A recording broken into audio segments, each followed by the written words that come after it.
Alright, welcome to my day 18 progression guide. So for today, we don't have a level increase, but the week is ending, so there's a couple things we want to make sure we take care of. So starting out, you want to do Mia's Kitchen, your bounties, and if you're getting close to reaching max level, you want to skip your ruins and skip your story. So now let's talk about vitality. Starting out, we got joint operations. Today we got access to legendary pants, and we can get a king matrix or a crow matrix. Now this is pretty good, so you might want to consider doing this joint operation, but again, don't go crazy. I wouldn't be using no vitality solutions to farm this because the drop rates are still pretty low.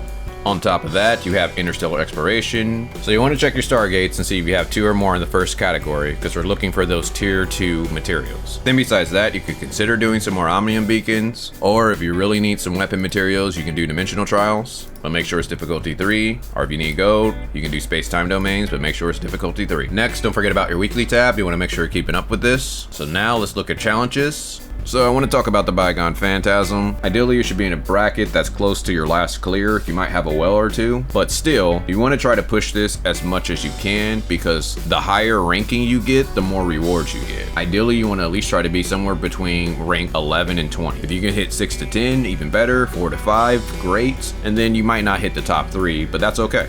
Now for Frontier Clash. Most people are getting close to being maxed on attempts, or they're going to just try it again because you want to get that legendary gear. But again, I recommend that you get your team of 4 and you do assist and get no rewards. Practice a couple times, and once you feel that your team is as strong as it's going to be, then use up your attempts and get that legendary gear. Now let's talk about the Wormhole. We got access to a new set of challenges, so we got 24 floors that we can clear. Again, that's going to give you 3 free boxes and 3 boxes that you can buy, but the boxes now are 600 dark crystals each, so it's getting a little expensive, so it may not be worth for you. So here's a few tips that'll help you out. Go around the map and look for 2 buffs, but watch your time. You don't want to spend too long doing that. Kill enough mobs to where you get to roughly 75%, and then try to gather up 2 or more mobs. But I will mention, once we get into that very difficult challenge, the mobs can start one-shotting you or do a lot of damage to you, so be careful. Make sure you're selecting proper buffs,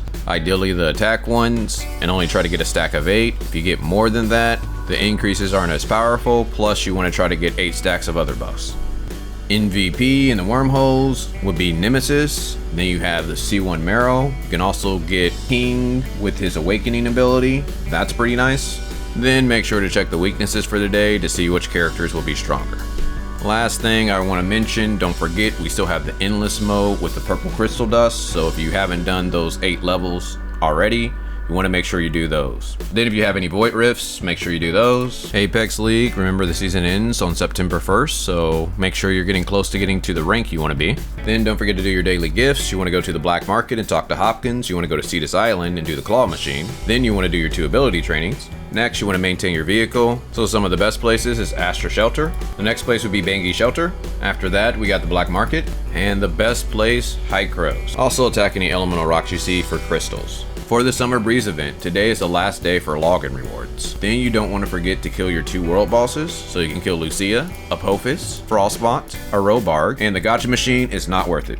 Now let's talk about the Clotho Supply Pod. We are now at 80%, so you can buy this at 300 dark crystals. But let me tell you this, if you are going to do that, just know that you're essentially spending 900 dark crystals on either 10 gold nucleus or 10 matrix chips. And if you feel that that is worth, go ahead and buy it at 300 because it's going to reset once it reaches a 10-day cooldown. If you don't think that's worth, just wait for it to go free. Then you want to do your daily buys, so go to shop, hot, and buy your 2 vitality solutions. That's if you can afford it. Then you want to go to the Commissary, and again, you might be able to buy some gold gear, but I recommend doing Frontier Clash and doing any joint operations that you might do for the day before you try to buy some. Don't forget, we got the weapon store. We're almost approaching the end of the week, so if you have any black gold, you probably want to buy a copy of a weapon.